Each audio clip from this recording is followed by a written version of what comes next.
We made it to Hanauma Bay and it is gorgeous. Look at the blue waters, look at the palm trees. It's a perfect day. We're really excited. Let's go check it out.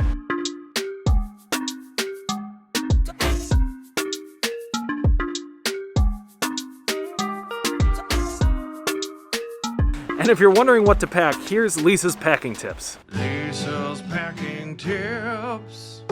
Here on Lisa's packing channel, you'll find the things that you need all for your Hanauma Bay trip.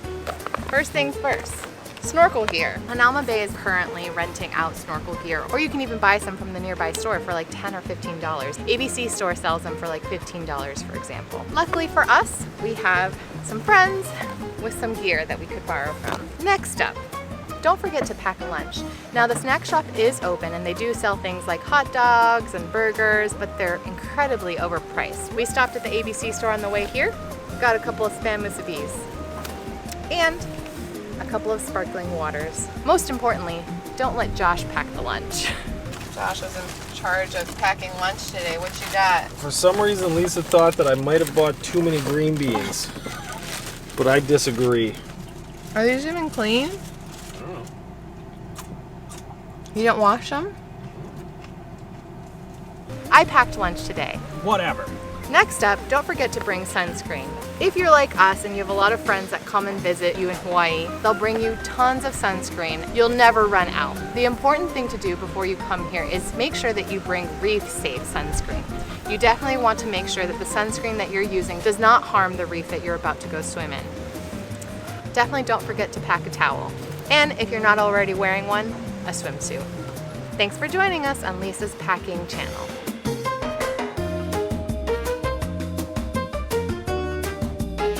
For the record, the lunch that we had last time was great.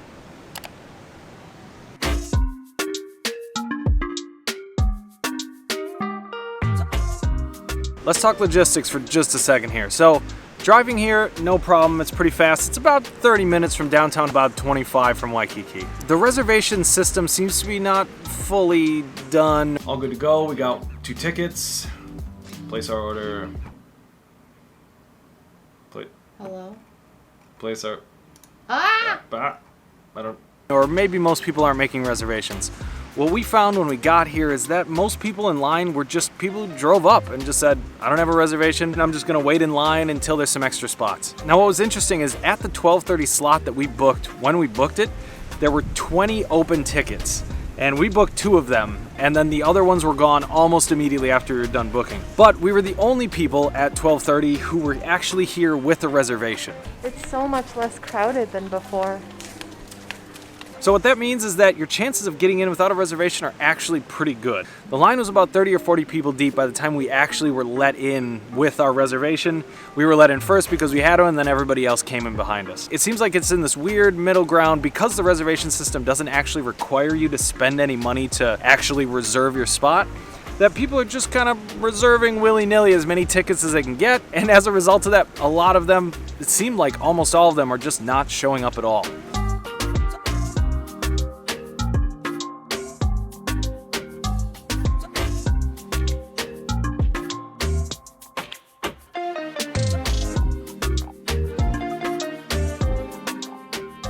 Costs $12 for non-residents, and it's free entrance for locals who have a Hawaii state ID or driver's license. The parking is $3 cash for people that don't live here, but for those of you who have a Hawaii state ID or a license or are locals, you have to pay $1 for parking. The name Hanauma Bay comes from 2 Hawaiian words, Hana, which means bay, and Uma, which means different things. Uma can refer to curved, which makes sense, it's a curved bay. Historically, only the Royal Hawaiians or the Ali'i used Hanauma Bay for fishing, for swimming, but now it's open to the public, and the state of Hawaii protects it by closing Hanauma Bay every Monday and Tuesday, and making sure that people watch a video about the reef and the history of Hanauma Bay, as well as ways to protect it. Some of the most important takeaways from that video: don't touch anything that you see, wear reef-safe sunscreen, and don't go swimming out alone. Always swim with a buddy. But anyway, that's enough talking to the camera. Let's get in the water.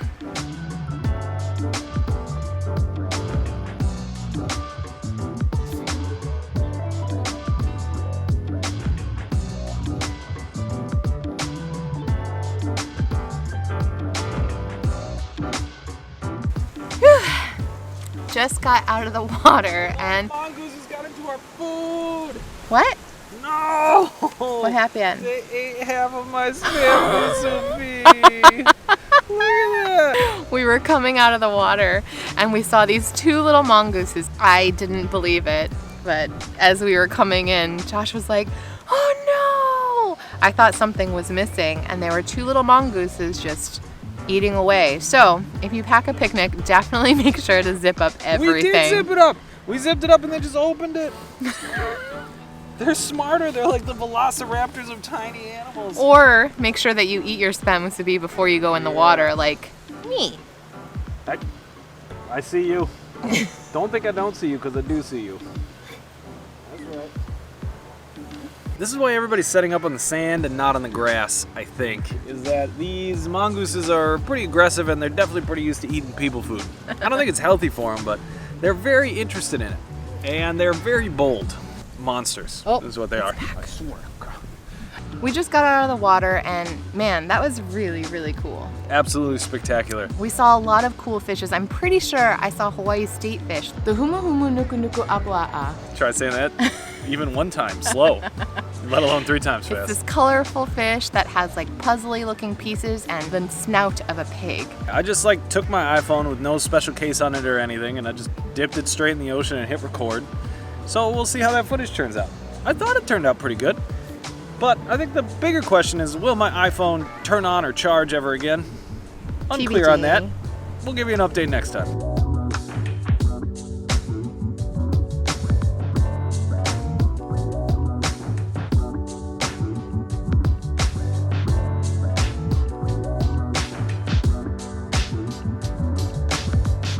Getting into the water was a little bit tricky because there's rocks everywhere, there's coral reef, and you don't want to step on it. Because of the low tide, you kind of have to stay afloat pretty much the entire time. If you kick too hard or you get too low, you might scrape yourself on some reef or you might hit something. So it is a little bit challenging depending on when you come. Right now the water is super low, so we pretty much had to keep ourselves buoyant the entire time and suck it in a little bit so that we don't hit the rocks with our stomachs. Yeah, and there are very few places where you can really stand up while you're out there. It's almost all reef. But even in this maybe 1 or 2 foot deep water that you get into, there are huge fish out there. Just incredible, beautiful, varied, multicolored, crazy looking fish, and then all sorts of weird stuff in the reef too that I don't even know what it is, and I hear a mongoose behind us. Ah! I'm on high alert now. I'm on high alert.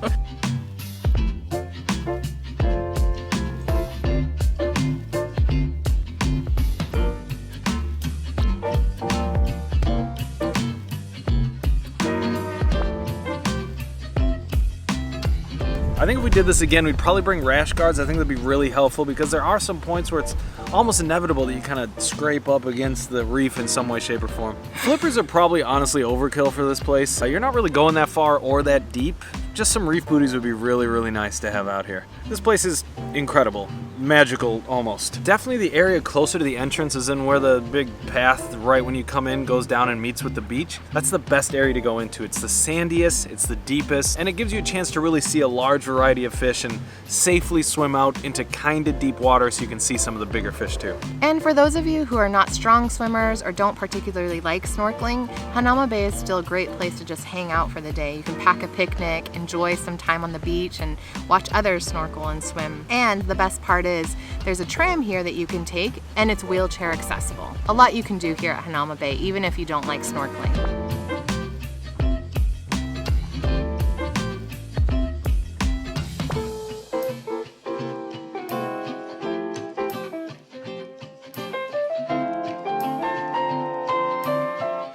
We got here at about 12:15 and our reservation was at 12:30. We were allowed in at around 12:20, which is great. And the cool thing is, even though you have a time slot, you can stay for as long as you want. The park closes at 4, but you have to leave by 3:15, which means we have a few hours to hang out. We might go back into the water and enjoy some of it.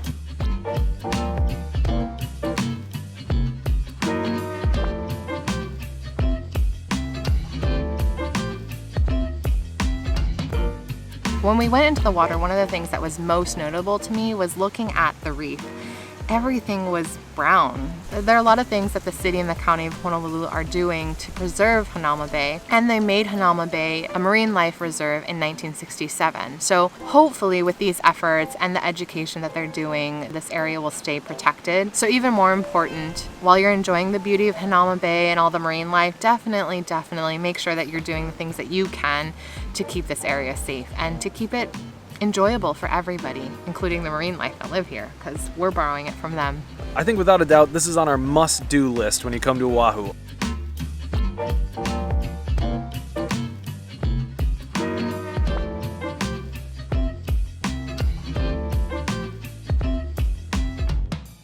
So we were just talking to some of the absolutely lovely volunteers here. Thank you so much, Rich, for all this amazing info that you gave us. And we got some more details about the booking system and sort of how to think about visiting here as they're kind of in this transitionary phase right now. And it seems like the online booking system is going to be changing in the very near future, as in they're likely going to start requiring some sort of money deposit or money down, because just like our experience, there was almost nobody here who had actually reserved a spot. I would expect that getting a reservation is probably going to be easier as time goes on, as in they're going to start opening up more and more spots slowly, and they're going to start requiring people to put money down. We were talking to them and they said it kind of clears out around 12 or 1 because they close this beach at 3:15 on the dot every single day.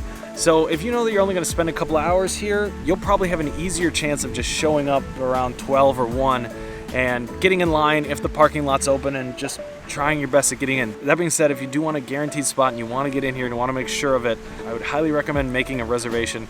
Makes it easier for the staff that's working here, as well easier for you. Yeah, if at all possible, please make a reservation. It makes life easier for everybody.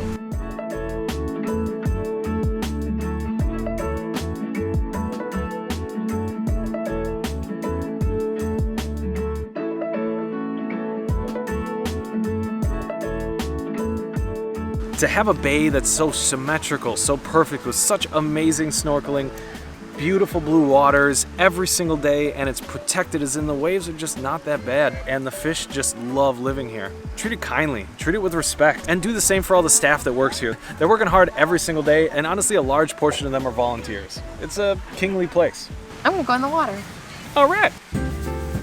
You look good. Have a good time.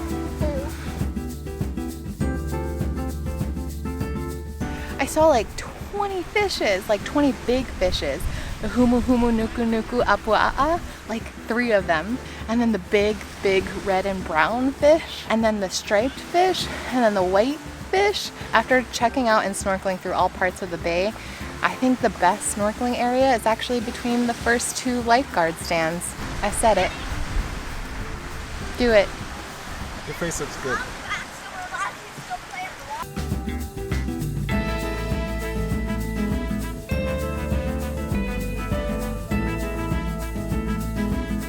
Now we are heading up the huge hill.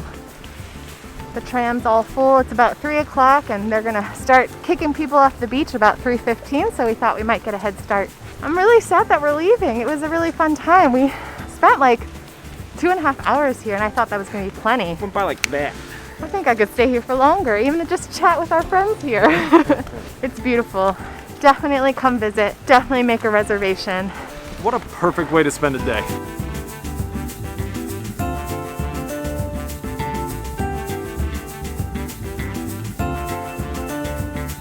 Josh said that you wouldn't need this additional fact, but I couldn't withhold it anymore.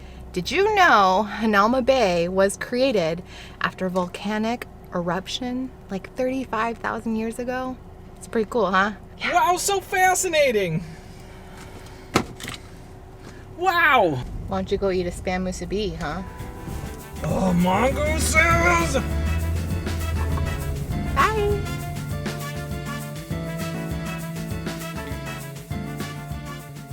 Fire away. Okay. Have anything in my teeth? I don't know. No. Oh, He's brave. Don't you test it. No. Can you even eat this? This is what...